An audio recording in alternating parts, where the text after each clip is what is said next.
Sword of Coming, episode 346. Untuk melihat video selengkapnya, sahabat bisa kunjungi playlist yang telah Sabta Novel sediakan. Yuk mari, kita berimajinasi bersama dan masuk ke alur ceritanya.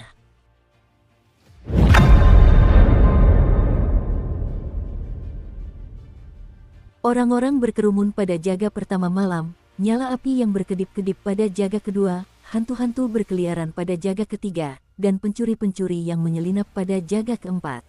Ayam jantan berkokok pada jaga kelima, dan hari baru pun dimulai.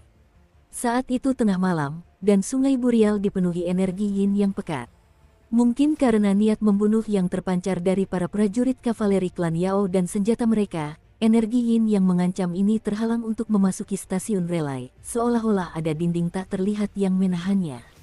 Yao Jinzi berada di kamarnya, berlatih teknik ramalan yang dikenal sebagai teknik hutan mutiara api. Ini adalah teknik rahasia dari pegunungan, namun tidak dapat dianggap sebagai teknik yang sah atau ortodoks. Yao Jinzi secara kebetulan mempelajari teknik ini dari perpustakaan kitab suci saat masih kecil, dan selama beberapa tahun terakhir ia hanya menganggapnya sebagai hobi.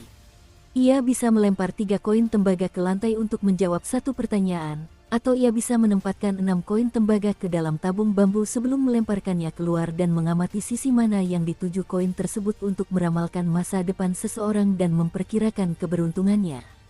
Namun, cara ini tidak selalu tepat, sehingga Yao Jinzi pun tidak terlalu percaya pada hasilnya. Malam ini, dia melakukan ramalan dengan 3 koin tembaga untuk menentukan apakah perjalanannya ke ibu kota Kekaisaran Kuan Agung akan berjalan lancar. Hasilnya adalah keberuntungan besar. Kemudian, dia menggunakan 6 koin tembaga untuk meramalkan nasib klan Liu Kekaisaran dari Kekaisaran Kuan Raya. Setelah itu, Yao Jinzi merasa bingung saat melihat koin-koin tembaga satu persatu. Ia tidak dapat memahami hasilnya meskipun sudah berpikir keras. Pada akhirnya, ia hanya bisa tertawa mengejek diri sendiri dan berkomentar bahwa pada dasarnya salah mengajukan pertanyaan-pertanyaan ini kepada hantu dan dewa, bukan kepada orang biasa. Yao Jinzi tak lagi memikirkan hasil dari kedua ramalan itu, lalu berdiri dan berjalan ke jendela, di mana ia melihat Yao Lingzi berlatih teknik pedang di luar. Lebih jauh di kejauhan, ia masih bisa melihat cahaya lilin menerangi ruangan itu. Tak perlu menebak, ia tahu bahwa itu adalah Yao Xianzi yang begadang belajar teks-teks militer. Ia kembali ke mejanya, berpikir bahwa ia sesekali bisa bermain Go dengan Tuan Lu selama perjalanan ini. Ia juga bisa memberikan beberapa pernak-pernik kecil dan indah kepada gadis kecil bernama Pei Qian itu.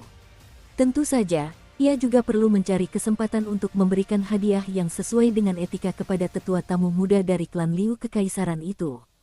Sebagai seorang wanita muda, ia secara alami dapat mendeteksi emosi yang tersembunyi jauh di dalam mata Zhao Yuanran. Namun, ia sengaja berpura-pura tidak memahami perasaannya meskipun ia jelas-jelas telah melihatnya. Ia hanya mengucapkan beberapa kata kepada pendeta Tao muda itu selama perjalanan mereka, dan ia juga sengaja menatap punggung sosoknya suatu kali. Faktanya, cukup menggelikan bahwa tetua tamu muda itu mengira ekspresi tenang dan acuh tak acuh palsunya dapat menyembunyikan emosinya dan menipu wanita itu. Yao Jinzi jelas menyadari bahwa tatapan, tanpa sengaja-nya telah membuat hati pendeta Taois yang sangat ambisius itu berdebar-debar.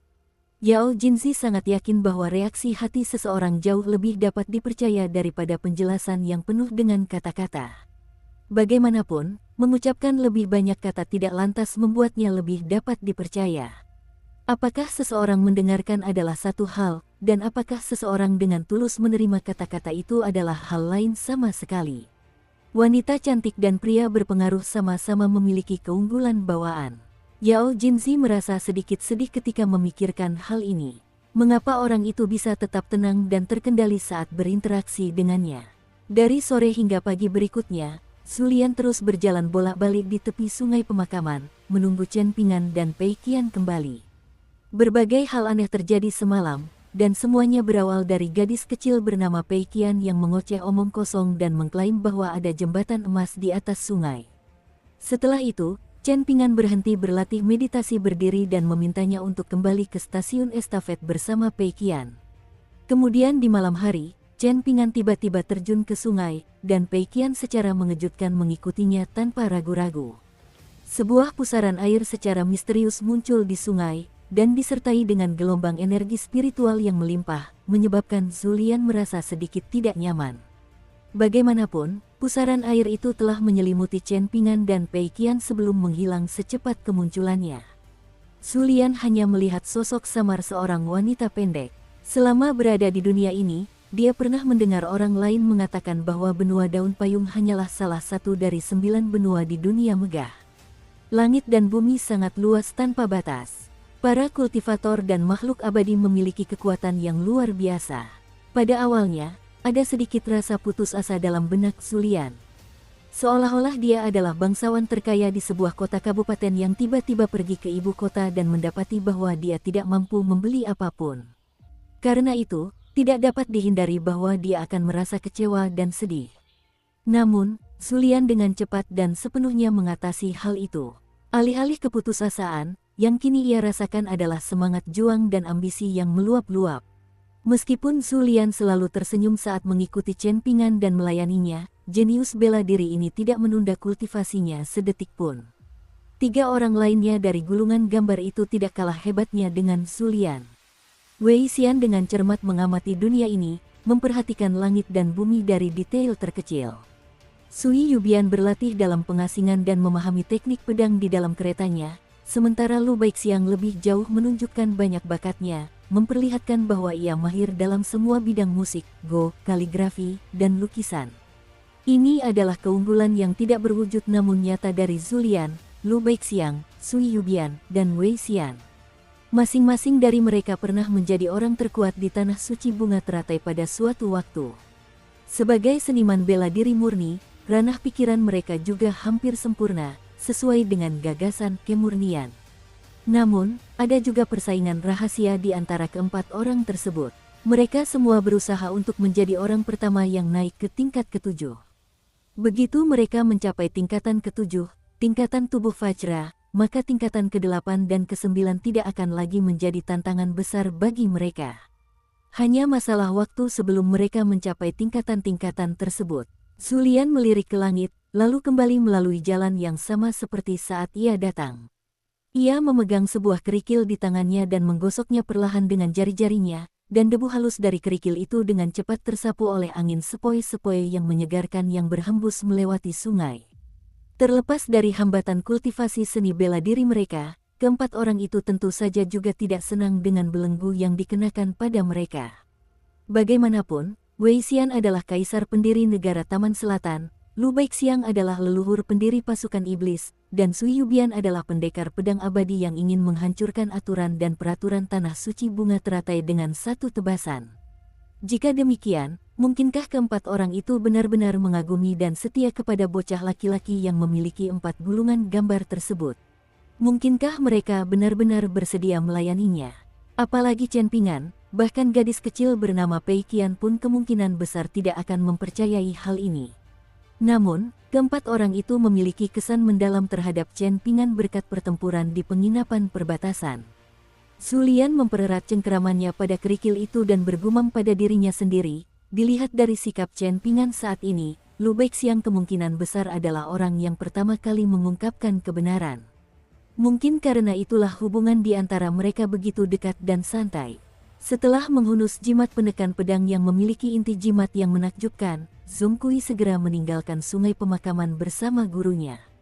Keberuntungan gunung dan sungai secara bertahap stabil di kediaman pengembara hijau, dan pelayan muda itu juga kembali ke aula besar bersama Pei Qian. Tepat saat itu, Pei Qian berlari keluar aula dan melemparkan segenggam sari air sungai pemakaman kembali ke dinding spiritual. Namun, asap dupa yang mengepul di dinding spiritual seketika menjadi tidak teratur dan kacau, dan air yang mengalir deras di sungai pun mulai bergejolak dengan dahsyat. Seolah-olah sungai itu akan meluap dari dinding dan membanjiri seluruh kediaman pengembara hijau.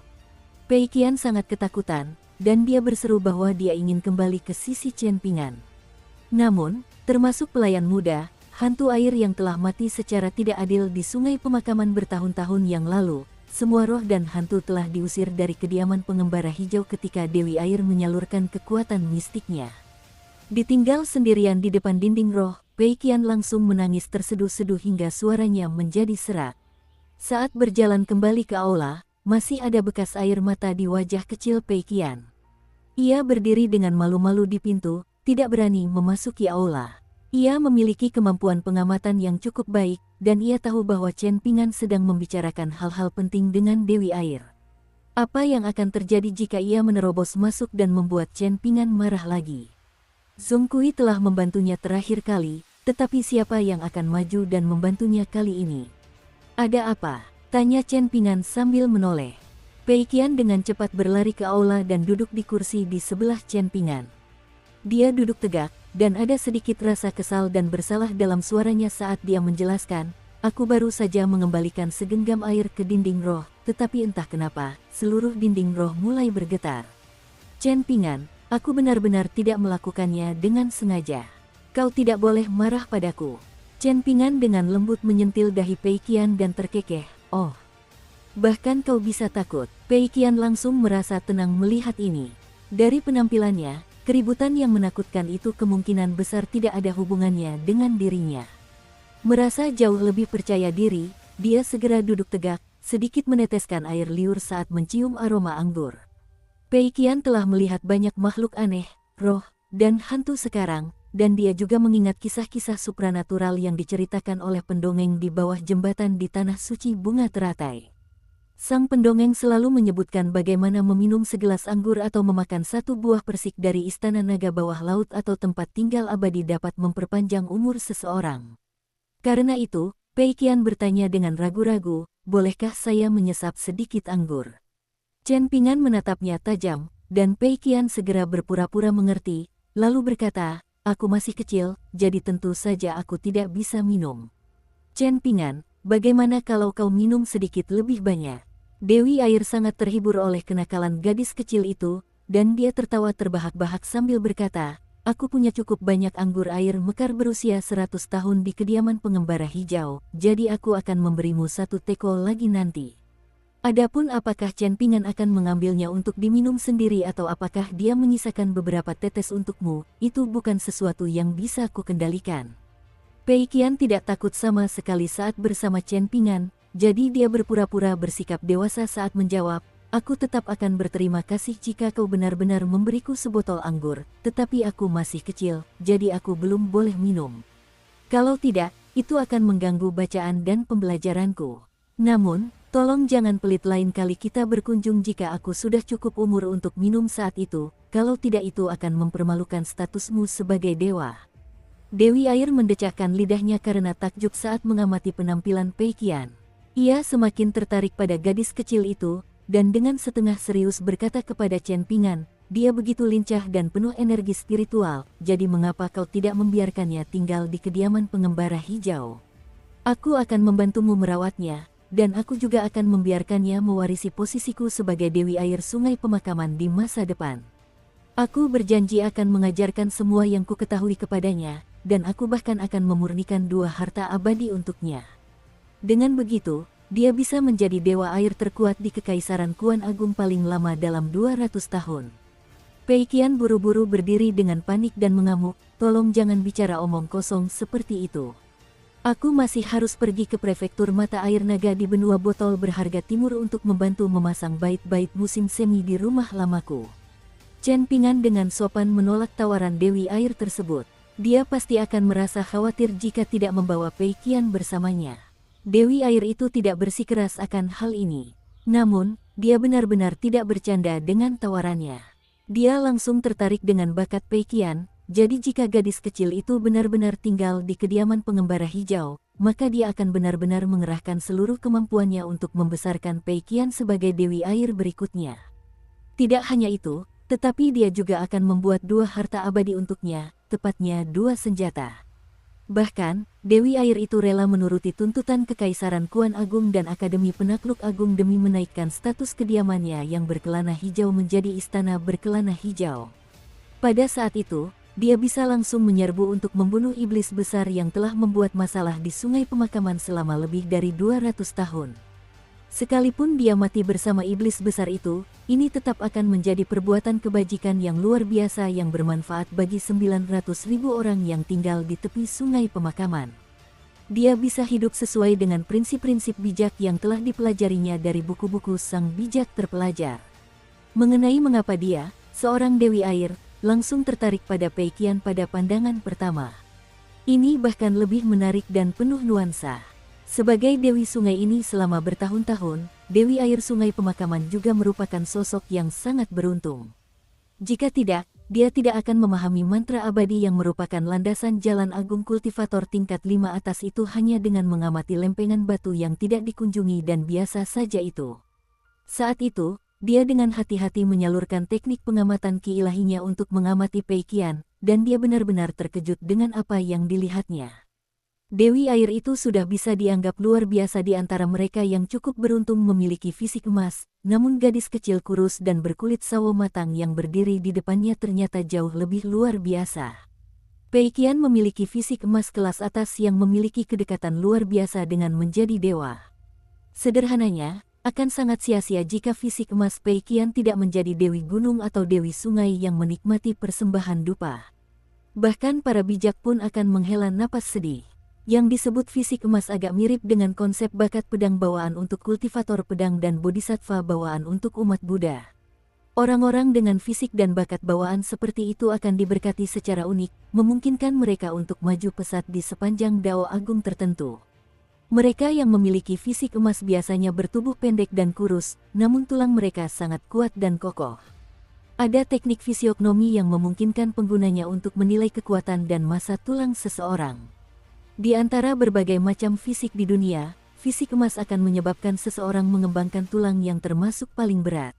Selain memiliki tulang yang termasuk paling berat, mereka yang memiliki fisik emas juga akan memiliki temperamen yang kuat, cenderung tidak sabar, dan menunjukkan ketegasan saat membunuh musuh. Bagian terakhir ini terutama karena unsur logam dari 5 unsur mewakili dingin dan niat membunuh.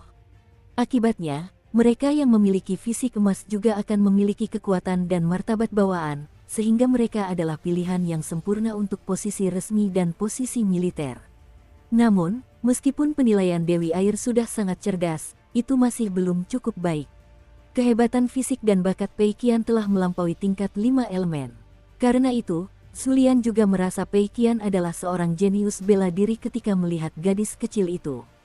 Bahkan, saat membeli koin tembaga kuno sebelumnya, Yao Jinzi pun sempat berpikir sejenak dan merasa Pei Qian mungkin adalah seorang jenius ramalan. Gadis kecil itu kemungkinan besar dapat mencapai hasil 2 kali lipat dengan setengah usaha jika ia belajar ramalan dengannya. Hanya cendekiawan terhormat Zhong Kui yang mampu melihat gambaran yang lebih lengkap dan mendalam. Namun, sungguh disayangkan Pei Qian bertemu dengan Chen Pingan, seorang anak muda yang tidak menjelaskan prinsip apapun kepadanya. Soal seni bela diri atau penyempurnaan ki, Pei Qian bahkan tidak perlu memimpikannya hal-hal itu. Gadis kecil yang nakal itu kini sedang melintasi gunung dan menyeberangi sungai bersama Chen Pingan, dan dia akan sangat gembira begitu bisa menempelkan jimat yang sangat berharga itu di dahinya, jimat yang nilainya setara dengan sebuah rumah besar. Dengan jimat itu di dahinya, bahkan berjalan jauh pun tidak akan membuatnya lelah lagi. Selalu ada satu masalah yang menundukkan masalah lain, hubungan antara Chen Pingan dan Pei Qian mungkin merupakan contoh yang baik dari prinsip ini. Terlepas dari apakah Pei Qian belajar bela diri dengan Zulian atau tetap tinggal di kediaman pengembara hijau untuk menjadi Dewi Air Sungai Pemakaman berikutnya, hanyalah mimpi belaka untuk berharap dia akan merasa berterima kasih kepada Zulian atau Dewi Air, terlepas dari seberapa kuat dia menjadi berkat bimbingan mereka. Bahkan, Pei Qian mungkin akan memukul mereka sampai mati jika suatu hari mereka bertengkar hebat. Tidak hanya itu, dia bahkan akan merasa tindakannya dibenarkan. Jika mereka memprovokasinya, apakah salah jika dia membunuh mereka di tempat jika dia lebih kuat dari mereka? Apalagi yang harus dia lakukan? Membiarkan mereka hidup dan menjadi pengganggu pemandangan. Hanya ketika bersama Chen Pingan, pola pikirnya benar-benar berbeda. Namun, Chen Pingan adalah pengecualian, bukan hal yang umum. Meskipun demikian, baik Chen Pingan maupun Pei Qian tidak menyadari hubungan aneh di antara mereka. Dukung terus channel YouTube Sabta Novel. Dewi Air melambaikan tangannya, setelah itu pelayan muda itu dengan tenang mundur dan pamit. Barulah kemudian Dewi Air berkata, Chen Pingan, aku orang yang terus terang, dan aku tahu kau juga begitu. Kalau tidak, Zhong Kui tidak akan menjadi begitu dekat dan bersahabat denganmu. Karena itu, aku akan mengatakan apa yang kupikirkan secara terus terang. Chen Pingan mengangguk dan menjawab, silakan, Nona Dewi Air. Ekspresi Dewi Air menjadi serius, seolah-olah dia dengan hati-hati memilih kata-katanya untuk membahas sesuatu yang sangat penting. Chen Pingan tidak yakin apa yang ingin dibicarakan Dewi Air itu. Secara teori, Zhong Kui telah menyelesaikan masalah penolakannya terhadap tawaran Akademi Penakluk Agung, jadi kediaman pengembara hijau seharusnya tidak menghadapi tantangan apapun saat ini. Namun, karena Dewi Air tampak begitu serius, Chen Pingan duduk diam dan menunggu dia berbicara. Chen Pingan, kau pernah bertemu dengan sang bijak terpelajar sebelumnya, jadi dapatkah kau memberitahuku apakah sang bijak terpelajar itu seperti gunung menjulang tinggi yang harus dipandang dengan penuh kekaguman? Apakah beliau berbicara dengan fasih, dengan setiap kata dan setiap kalimat yang membangkitkan kekaguman yang luar biasa? Setelah mendengar sang bijak terpelajar menjelaskan prinsip-prinsip utama dan mendalam dari Dao Agung dengan istilah sesederhana mungkin, akankah seseorang merasakan dorongan kuat untuk bersujud dan membungkuk dengan lantang sebagai tanda hormat? Mata Dewi Air itu bersinar penuh semangat dan kegembiraan saat dia duduk berhadapan dengan Chen Pingan dan berbicara. Untungnya, Chen Pingan tidak sedang minum saat itu, jika tidak, dia pasti akan langsung memuntahkan anggurnya. Pei Qian tidak tahu siapa bijak terpelajar yang disebut Dewi Air itu, tetapi dilihat dari pertanyaan Dewi Air, sepertinya Chen Pingan mengenal seorang lelaki tua yang cukup hebat. Pei Qian tak kuasa menahan rasa bangga yang sama. Ia dengan bangga menyilangkan kedua tangannya di depan dada. Chen Pingan meneguk anggur air mekar berusia 100 tahun dari labu penumbuh pedangnya. Setelah ragu sejenak, dia masih belum bisa menghancurkan citra luhur sang bijak terpelajar yang ada dalam benak Dewi Air. Karena itu, dia memilih kata-katanya dengan hati-hati dan menjawab, sarjana tua itu tentu saja memiliki pengetahuan yang mendalam. Dia sangat baik hati, dan dia juga memperlakukan orang lain dengan ramah. Dia tidak pernah bertindak egois, dan dia sangat ramah dan mudah didekati ketika bepergian keluar. Bagaimana mungkin sang bijak terpelajar tidak tampak mudah didekati? Ia tidak hanya bertubuh pendek, tetapi juga bertingkah seperti seorang sarjana miskin saat berkeliling dunia. Bahkan, akan lebih tepat untuk menggambarkannya sebagai orang biasa daripada mudah didekati. Sejujurnya, sang bijak terpelajar tampak lebih miskin dan berantakan daripada Zhong Kui saat Zhong Kui berada di penginapan perbatasan. Sarjana tua itu suka meminum anggur orang lain, ia suka berpura-pura mabuk dan menolak membayar setelah minum, dan ia juga berperilaku sangat buruk setelah mabuk. Namun, Chen Pingan tidak sanggup mengatakan hal-hal itu kepada Dewi Air. Dia takut bahwa hati Dao Dewi Air akan benar-benar hancur jika dia mendengar hal-hal ini. Dewi Air tidak menggunakan mangkuk putih besarnya untuk minum kali ini, dan malah memutuskan untuk langsung mengambil labu anggur. Ia meneguk anggur dalam jumlah besar dan berkomentar, sang bijak terpelajar persis seperti yang kubayangkan. Ia seperti surga di atas. Pengetahuannya luar biasa, namun ia tetap berbelas kasih kepada dunia dan orang-orang biasa. Ia tetap sopan dan ramah saat berkeliling dunia, dan ia memperlakukan semua orang dengan baik. Namun, sang bijak terpelajar hanya ditempatkan di posisi keempat di kuil Konfusianisme di benua ilahi bumi tengah saat itu. Dia tidak diizinkan untuk menikmati kedudukan yang setara dengan sang bijak agung. Sungguh menggelikan, Dewi Air itu terus berbicara panjang lebar, mengecam ketidakadilan yang diderita oleh sang bijak terpelajar, seseorang yang sangat dia kagumi. Chen Pingan tidak menyela, namun, ia teringat banyak cendekiawan sejati serta orang-orang yang bercita-cita menjadi cendekiawan. Ada guru Tuan Qi, Zhong Qiyu dari Tanah Berkah Bunga Teratai, yang sangat mirip dengan Tuan Qi, Chen Pingan sendiri, dan anak kecil bernama Cao Qinglang dari Tanah Berkah Bunga Teratai yang sangat mirip dengannya. Ada berbagai macam hal yang masuk akal dan tidak masuk akal di dunia ini, namun pada akhirnya semuanya akan bermuara di satu tempat. Rumah adalah tempat di mana hati berada. Chen Pingan tidak mengatakan apapun, dan dia hanya terus minum. Anggur yang lezat ini mengingatkannya pada banyak orang dan hal-hal indah. Ada teori urutan berurutan dari sang bijak cendekiawan, Tuan Qi yang tidak kecewa, Zhong Qiyu yang memiliki hati nurani yang bersih, dan rasa harapan Cao Qinglang. Chen Pingan pasti tidak akan menjadi pecandu alkohol yang menyedihkan hari ini. Sebaliknya, Seperti yang dikatakan A Liang, dia mungkin benar-benar menjadi seorang dewa anggur. Yang satu berbicara sendiri, dan yang lainnya melamun sendirian. Mereka berdua sedang minum, dan tidak perlu orang lain untuk mendorong mereka minum. Yang disebut ruang bawah tanah tempat anggur Blooming Water dari Green Roving Residence disimpan sebenarnya adalah sari air dari Sungai Burial. Setelah disimpan selama 100 tahun, anggur Blooming Water secara alami akan menjadi manis dan lembut. Anggur ini sangat mudah diminum, namun efek alkoholnya yang tertunda juga cukup kuat.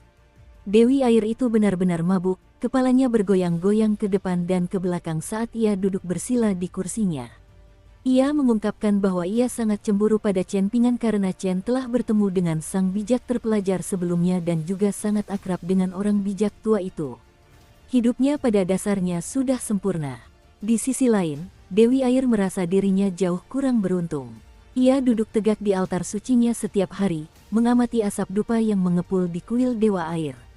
Tampaknya ada lebih banyak pemuja dan persembahan dupa daripada kuil cendekiawan dan paviliun Dewa Kota Meraj City. Namun asap dupa itu tercemar oleh begitu banyak keserakahan dan keinginan egois. Ia tidak menyukai banyak persembahan, terutama yang memohon kekayaan, anak-anak, dan kekuasaan. Dewi Air ingin berdiri di depan sang bijak terpelajar dan mengajukan pertanyaan kepadanya. Para bijak telah menguraikan begitu banyak prinsip, kuil-kuil Konfusianisme telah memuja begitu banyak bijak yang agung, dan begitu banyak cendekiawan yang telah membaca banyak sekali karya klasik Konfusianisme, jadi mengapa dunia masih begitu menyedihkan? Mengapa dunia membuatnya semakin kecewa? Mengapa dia semakin tidak menyukai dunia fana? Setelah bergumam cukup lama, Dewi Air akhirnya mulai menghitung dengan jarinya sambil melafalkan beberapa baris ikonik dari karya sang bijak terpelajar. Ia menggerutu bahwa ada begitu banyak teori dan prinsip brilian, namun orang-orang di dunia ini entah mengapa tidak mau mempelajari satu pun darinya. Mungkin pengetahuan sang bijak terpelajar terlalu mendalam dan luhur, sedemikian rupa sehingga orang-orang di dunia ini sama sekali tidak dapat mencapainya. Pada akhirnya, dia benar-benar bingung, dan dia menggaruk kepalanya dengan kedua tangannya. Pei Qian memutar matanya. Ya, memang lebih baik dia tidak minum lagi di masa depan. Kalau tidak, akan terlalu lucu jika semua wanita menjadi sebodoh Dewi Air ini setelah minum. Chen Ping'an memiliki kualitas yang sangat baik ketika minum anggur, yaitu, sebelum mabuk dan tertidur, matanya akan selalu menjadi semakin cerah saat ia minum.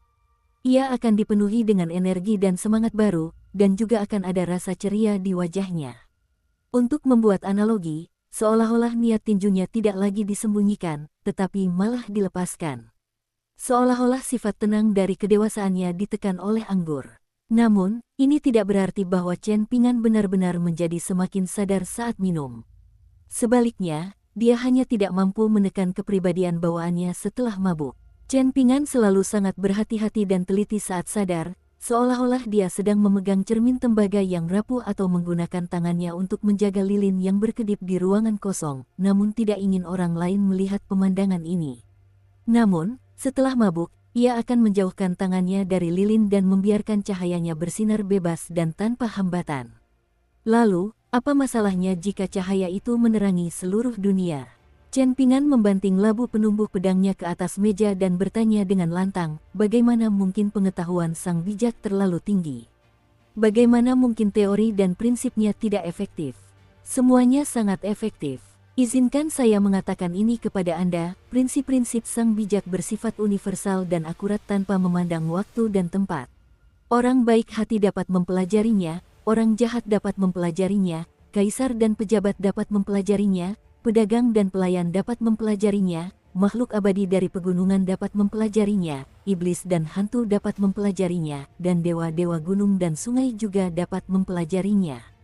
Soal kesediaan untuk mempraktikkan apa yang telah dipelajari, itu adalah hal yang perlu dipikirkan setelah mempelajari dan memahami prinsip-prinsip sang bijak terpelajar. Bagaimanapun juga, mempelajari teori dan prinsip-prinsip ini saja sudah merupakan manfaat yang sangat besar. Chen Ping'an tanpa sadar merapikan pakaiannya dan duduk tegak, meniru cendekiawan terhormat Zhong Kui dan meniru Tuan Qi dari sekolah swasta. Kemudian dia melanjutkan, setelah mempelajari pengetahuan sejati tentang dunia ini, sebuah mata air akan muncul di hati seseorang dan memberikan pengetahuan tanpa batas untuk memperbaiki diri. Saya merasa teori urutan berurutan dari cendekiawan tua itu adalah teori agung yang menjelaskan pengetahuan sejati. Itu adalah teori yang dapat dipelajari oleh semua orang. Apakah Anda ingin mempelajarinya? Dewi Air tampak sedikit linglung dan bingung saat ia memukul meja dan menjawab, "Aku akan mempelajarinya jika kau mengajarinya." Chen Pingan sedikit mencondongkan tubuh ke depan, menggunakan jarinya untuk menulis karakter urutan berurutan di atas meja. Prinsip inti dari teori ini dapat dijelaskan dengan dua kata, urutan berurutan. Teori ini sangat unik dalam Konfusianisme dan berada di luar ranah etiket dan peraturan. Ini adalah teori besar lain yang dapat bermanfaat bagi dunia dan masyarakat umum. Pemahaman saya tentang teori ini belum lengkap dan belum mendalam, jadi saya hanya akan berbicara tentang hal-hal yang saya ketahui dan prinsip-prinsip yang saya pahami. Saya akan menahan diri untuk tidak menjelaskan apa yang tidak saya ketahui. Sekarang, izinkan saya mengulangi apa yang dikatakan oleh cendekiawan tua itu kepada saya malam itu. Inilah prinsip-prinsip teori urutan sekuensial. Sedikit demi sedikit, Chen Pingan dengan hati-hati menceritakan kembali pengantar singkat teori urutan sekuensial yang telah disampaikan oleh cendekiawan bijak itu kepadanya malam itu. Untungnya, ingatan Chen Pingan yang baik tidak terpengaruh oleh efek alkohol, sehingga ia dapat menceritakan semuanya tanpa kesalahan. Bab 1. Memahami keteraturan. Semua hal di dunia terjadi karena serangkaian peristiwa atau banyak rangkaian peristiwa.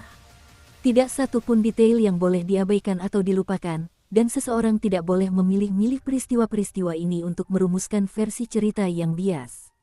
Jika tidak, berbagai hal di dunia tidak akan pernah bisa dipahami, dan seseorang tidak akan pernah bisa menentukan mana yang benar dan mana yang salah.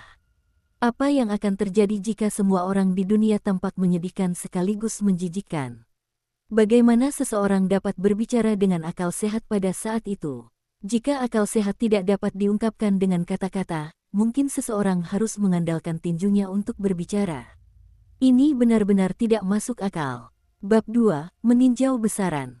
Ada gagasan tentang besaran terkait seberapa benar atau salah suatu tindakan tertentu.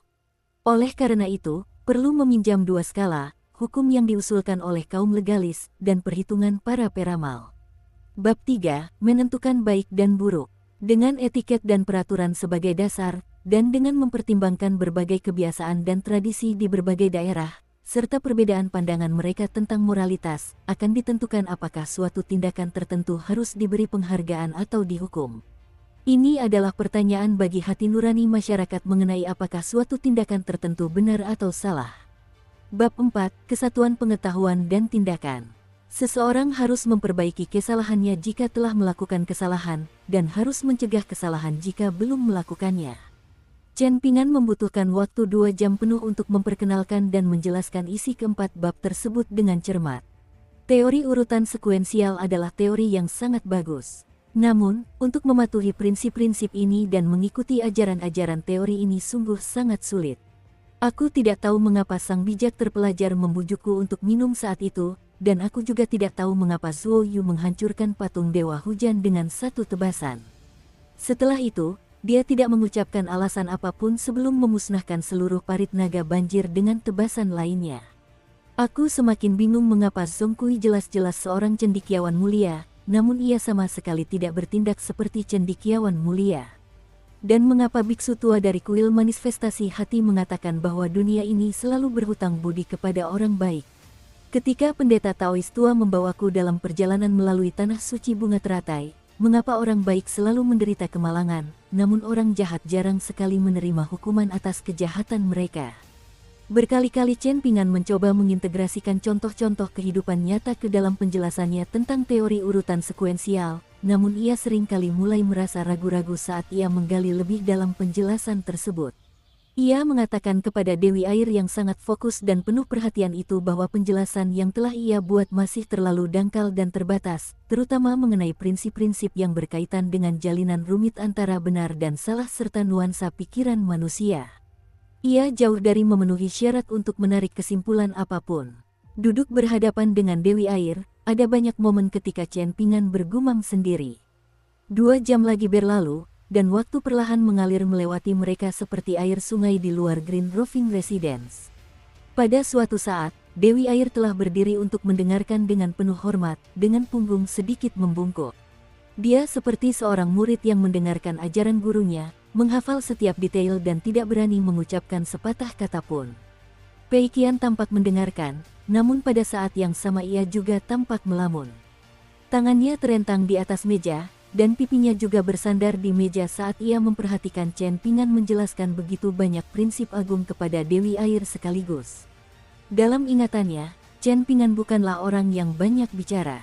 Selain interaksinya dengan Cao Qinglang, dia jarang mengucapkan banyak kata bahkan jika dia terlibat dalam pertempuran hidup dan mati. Hal ini terjadi selama pertempuran di jalanan di Tanah Suci Bunga Teratai, dan juga selama pertempurannya dengan guru kekaisaran Zhong Qiu, Iblis Tua Ding, dan yang lainnya. Setelah meninggalkan Tanah Suci Bunga Teratai, dia membunuh kerbau biru itu dengan satu tebasan di dekat kediaman Jin Huang di perbatasan negara Jin Utara. Di penginapan perbatasan, dia berkata, "Tanyakan pada hati nuranimu sendiri," dari lantai 2 sebelum membunuh bangsawan kecil yang angkuh itu dengan 3 pukulan. Chen Pingan mengatakan bahwa dia tidak mengerti banyak hal. Sebenarnya, Pei Qian juga tidak mengerti mereka. Gadis kecil kurus itu bahkan lebih bingung daripada Chen Pingan. Mengapa Chen Pingan begitu sopan dan mau berbicara masuk akal kepada semua orang di seluruh dunia, namun ia hanya bersikap jahat dan tidak mau berbicara masuk akal kepadanya. Namun, entah mengapa, Pei Qian tidak merasa kesal saat berada di sisinya, meskipun terkadang ia memarahinya dan menghukumnya atas kesalahannya. Pei Qian merasa nyaman saat tinggal bersama Chen Pingan, dan merasa bisa melakukan apapun yang dimintanya. Hal ini tampaknya wajar, dan dia tidak perlu memikirkan hal lain. Tentu saja, dia masih akan merasa sangat kesal dengan beberapa tugas yang lebih merepotkan. Meskipun begitu, perasaan ini sudah jauh lebih baik daripada sebelumnya. Sebelum bertemu Chen Pingan, dia seperti hantu sendirian yang berkeliaran di ibu kota negara Taman Selatan, benar-benar tanpa tujuan saat dia melayang-layang di tempat itu. Dia selalu merasa bahwa suatu hari nanti dia akan membeku sampai mati atau kelaparan. Mungkin salah satu alasan Pei Qian merasa seperti itu terhadap Chen Pingan adalah karena kualitas yang ditunjukkannya malam ini. Dia menjelaskan prinsip-prinsip yang diyakininya dan disetujuinya, namun dia tetap mengakui bahwa penjelasan dan alasannya mungkin bukan yang paling tepat dan masuk akal. Chen Pingan selalu melihat sisi baik dalam diri orang lain. Sementara itu, Pei Qian hanya mau melihat sisi buruk orang lain. Di luar Green Roving Residence, 3 karakter emas pada plakat itu bersinar dengan pancaran keemasan yang mempesona. Di dalam kediaman itu, hantu-hantu air terkejut dan gembira menemukan bahwa untaian cahaya keemasan yang samar mengalir melalui seluruh kediaman seperti air. Tidak jauh dari Green Roving Residence, permukaan Sungai Burial berkilauan di bawah cahaya bulan yang lembut, tampak sangat terang dan jernih.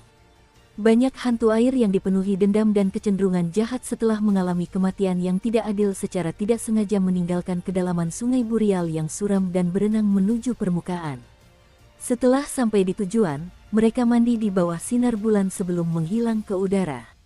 Seolah-olah mereka akhirnya terbebas dari keberadaan mereka yang penuh kesedihan. Di luar kuil Dewa Air di dekat tepi sungai pemakaman, keributan besar tiba-tiba melanda kerumunan umat yang menunggu untuk memasuki kuil keesokan paginya untuk mempersembahkan dupa.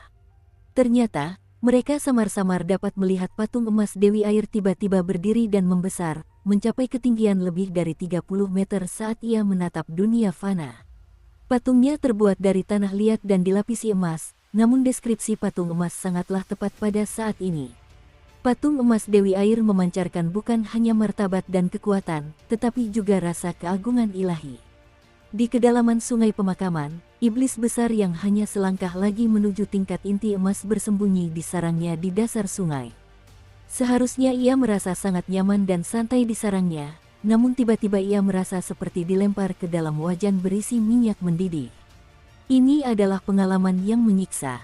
Karena tak punya pilihan lain, iblis besar itu hanya bisa menerjang keluar dari sarangnya dan mengeluarkan raungan yang memekakkan telinga, menyebabkan gelombang raksasa menyapu permukaan sungai pemakaman. Ia berenang dengan ganas ke hulu, sangat ingin melepaskan diri dari rasa sakit yang menyiksa yang menjalar di tubuhnya. Iblis besar itu tidak lupa menebar malapetaka saat berenang, Namun setiap kali ia mencoba melompat ke darat untuk melepaskan amarahnya, ia akan didorong kembali oleh tepian sungai yang tiba-tiba tampak seperti dinding sel penjara.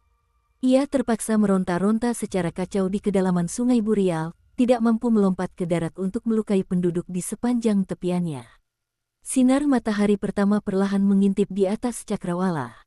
Lengan baju Dewi Air berkibar di udara saat ia berdiri di dalam kediaman pengembara hijau, dengan cahaya keemasan mengalir di seluruh tubuhnya dan terutama di hatinya. Sebuah inti emas berputar di tempat, menerangi seluruh aula dan sepenuhnya menutupi pancaran cahaya yang diberikan oleh lilin-lilin besar. Kitab-kitab berkata, mendengar dan memahami Dao di pagi hari, seseorang dapat meninggal di malam hari tanpa penyesalan. Dewi Air itu tak pernah menyangka akan menikmati keberuntungan sebesar ini. Mendengar Dao Agung di malam hari, dan membentuk inti emas di pagi hari.